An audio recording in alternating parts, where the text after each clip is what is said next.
के मंत्रीगण,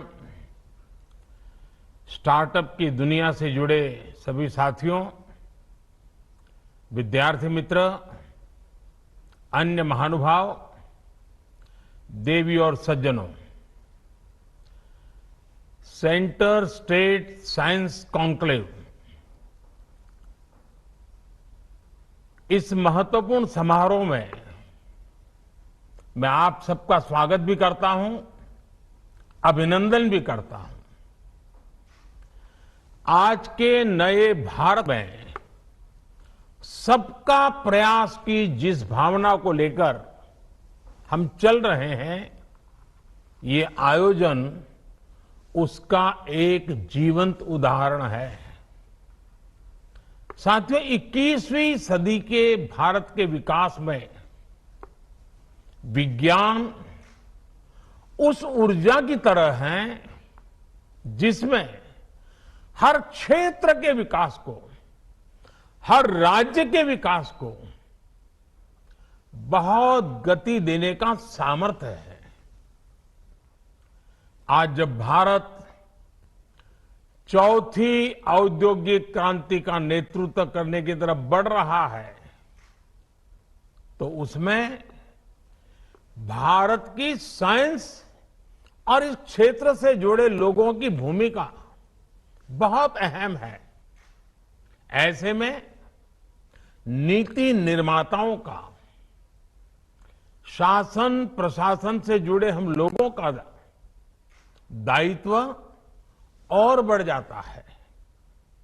मुझे उम्मीद है अहमदाबाद की साइंस सिटी में हो रहा ये मंथन आपको एक नई प्रेरणा देगा, साइंस को प्रोत्साहित करने के उत्साह से भर देगा।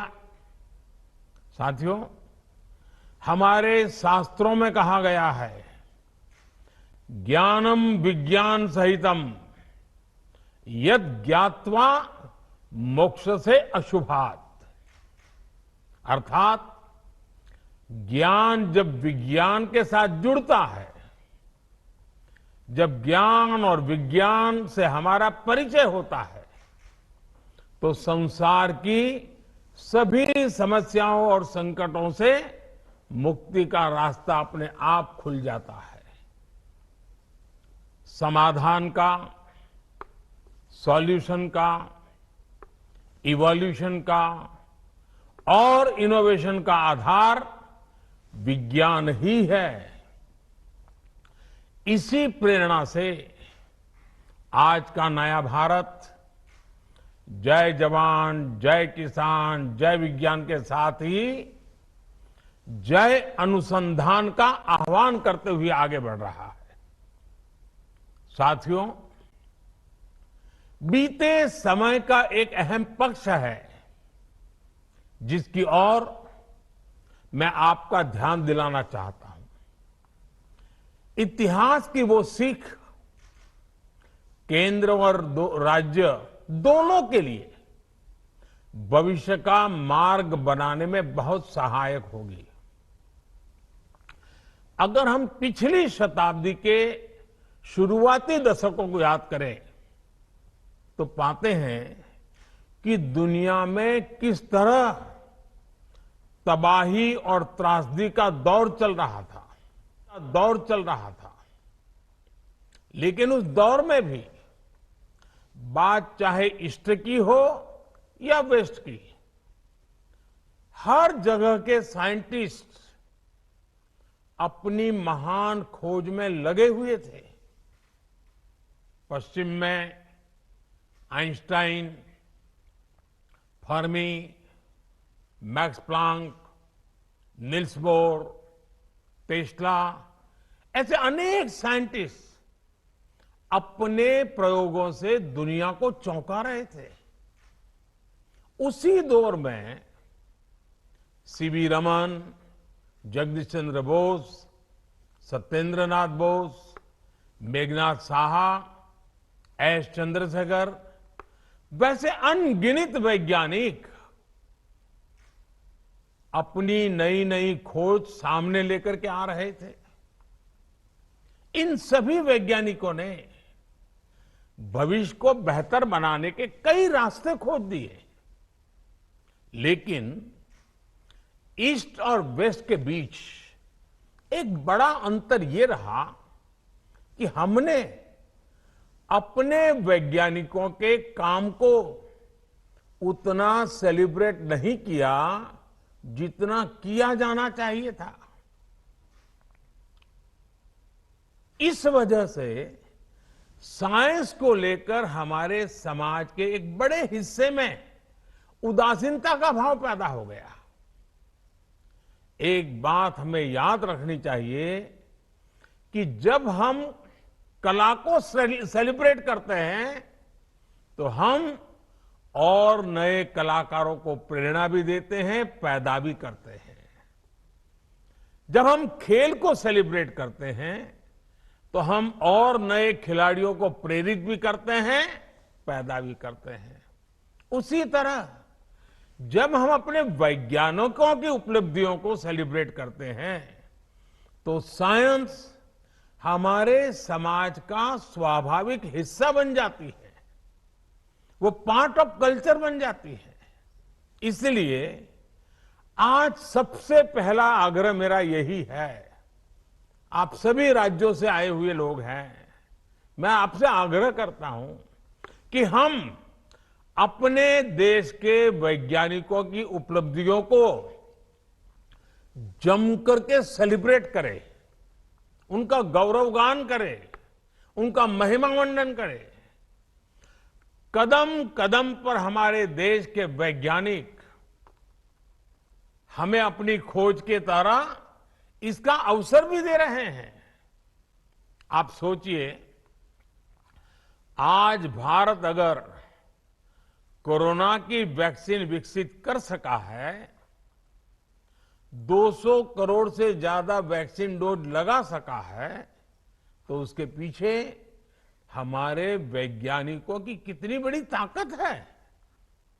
ऐसे ही आज हर क्षेत्र में भारत के वैज्ञानिक कमाल कर रहे हैं। भारत के वैज्ञानिकों की हर छोटी बड़ी उपलब्धि को सेलिब्रेट करने से देश में साइंस के प्रति जो रुझान पैदा होगा, वह इस अमृत काल में हमारी बहुत मदद करेगा। साथियों, मुझे खुशी है कि हमारी सरकार साइंस बेस्ड डेवलपमेंट की सोच के साथ आगे बढ़ रही है। 2014 के बाद से साइंस और टेक्नोलॉजी के क्षेत्र में इन्वेस्टमेंट में भी काफी वृद्धि की गई है।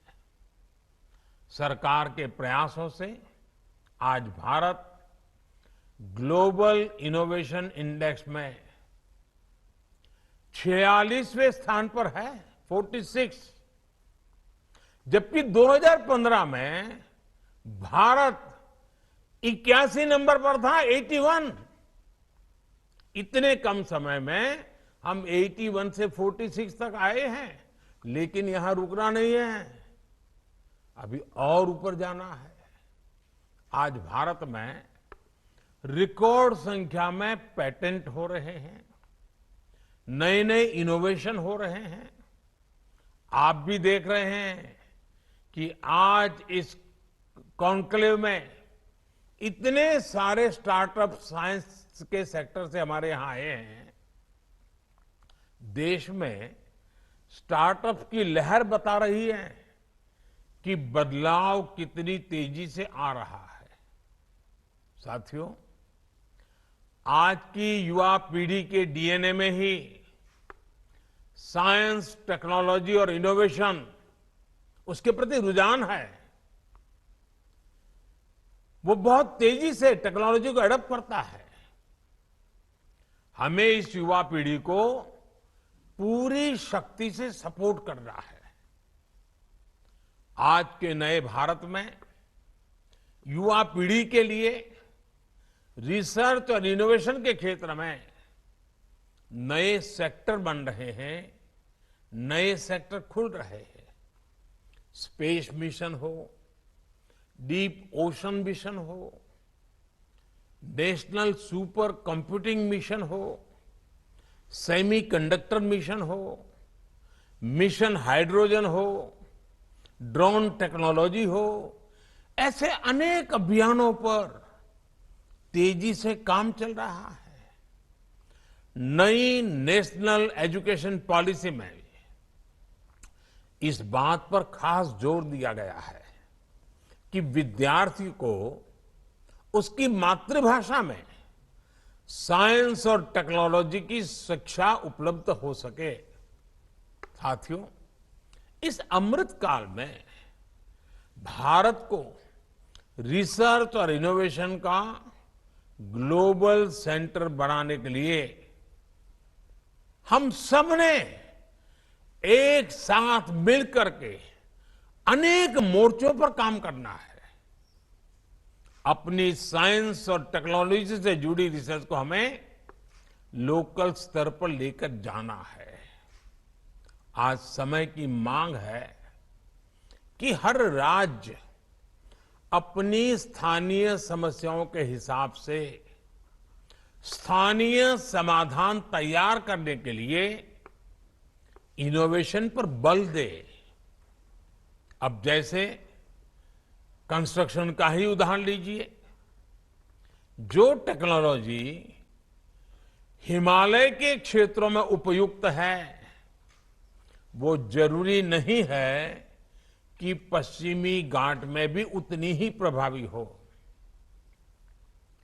रेगिस्तान की अपनी चुनौतियां हैं, तो तटीय इलाकों की अपनी समस्याएं हैं।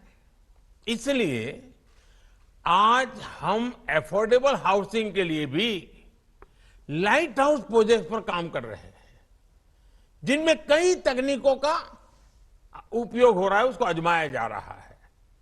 इसी प्रकार क्लाइमेट रेजिलियंस क्रॉप्स, उसको लेकर भी जितना लोकल होंगे उतने ही बेहतर समाधान दे पाएंगे।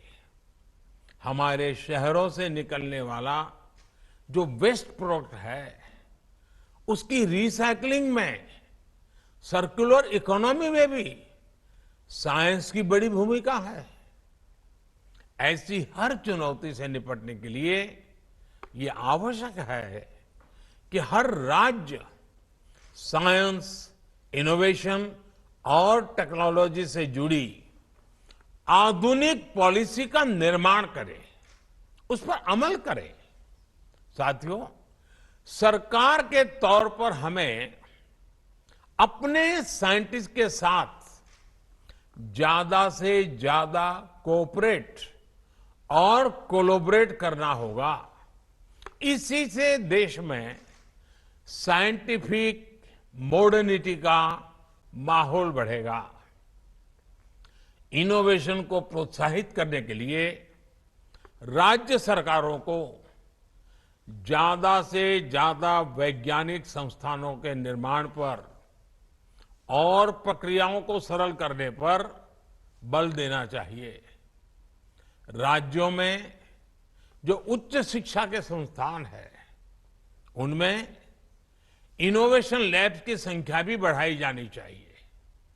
आजकल हाइपर स्पेशलाइजेशन का दौर चल रहा है। राज्यों में अंतर्राष्ट्रीय स्तर की स्पेशलिस्ट लेबोरेटरीज की स्थापना की जा रही है। उसकी आवश्यकता भी बहुत है। इसमें केंद्र के स्तर पर, राष्ट्रीय संस्थानों के एक्सपर्टाइज के स्तर पर राज्यों ही हर तरह से मदद के लिए हमारी सरकार तत्पर है। स्कूलों में साइंस की आधुनिक लैब्स के साथ साथ अटल टिंकरिंग लैब्स के निर्माण के अभियान को भी हमें तेज करना है। साथियों, राज्यों में राष्ट्रीय स्तर के अनेक वैज्ञानिक संस्थान होते हैं, नेशनल लेबोरेटरीज भी होती हैं। इनमें के सामर्थ्य का लाभ, इनकी एक्सपर्टाइज का पूरा लाभ भी राज्यों को उठाना चाहिए। हमें अपने साइंस से जुड़े संस्थानों को साइलोज की स्थिति से भी बाहर निकालना होगा। राज्य के सामर्थ्य और संसाधनों के बेहतर इस्तेमाल के लिए सभी वैज्ञानिक संस्थानों का ऑप्टिमम यूटिलाइजेशन उतना ही आवश्यक है। आपको अपने राज्य में ऐसे कार्यक्रमों की संख्या में भी वृद्धि करनी चाहिए जो ग्रासरूट लेवल पर साइंस और टेक्नोलॉजी को लेकर हम सबको आगे बढ़ाते हो। लेकिन इसमें भी हमें एक बात का ध्यान रखना है। अब जैसे कई राज्यों में साइंस मेले होते हैं, साइंस फेस्टिवल होता है, लेकिन यह भी सच है कि उसमें बहुत सारे स्कूल हिस्सा ही नहीं लेते हैं। हमें इसके कारणों पर काम करना चाहिए। ज्यादा से ज्यादा स्कूलों को साइंस फेस्टिवल का हिस्सा बनाना चाहिए। आप सभी मंत्री साथियों को मेरा यह भी सुझाव है कि अपने राज्य के साथ ही दूसरे राज्यों के साइंस करिकुलम पर भी बारीक नजर रखें। दूसरे राज्यों में जो कुछ अच्छा है उसे आप अपने यहां दोहरा सकते हैं। देश में साइंस को बढ़ावा देने के लिए हर राज्य में साइंस और टेक्नोलॉजी से जुड़े इंफ्रास्ट्रक्चर का निर्माण भी उतना ही आवश्यक है। साथियों, भारत का रिसर्च और इनोवेशन इकोसिस्टम दुनिया में श्रेष्ठ हो, अमृत काल में हमें इसके लिए पूरी ईमानदारी के साथ जुटना है। इस दिशा में ये कॉन्क्लेव सार्थक और समयबद्ध समाधानों के साथ सामने आएगी। इसी शुभकामना के साथ आप सभी का बहुत बहुत अभिनंदन करता हूं और मुझे विश्वास है कि आपके इस मंथन से विज्ञान की गति प्रगति में नए आयाम जुड़ेंगे, नए संकल्प जुड़ेंगे और हम सब मिलकर के आने वाले दिनों में जो हमारे सामने अवसर है उस अवसर को गंवाने नहीं देंगे। किसी भी हालत में अवसर जाना नहीं चाहिए। बड़े मूल्यवान 25 साल हमारे पास है। ये 25 साल हैं जो विश्व में भारत की एक नई पहचान, नई ताकत, नया सामर्थ्य के साथ भारत को खड़ा कर देगा। और इसलिए साथियों, आपका ये समय सच्चे अर्थ में आपके राज्य के विज्ञान और टेक्नोलॉजी के क्षेत्र में बल देने वाला बनना चाहिए।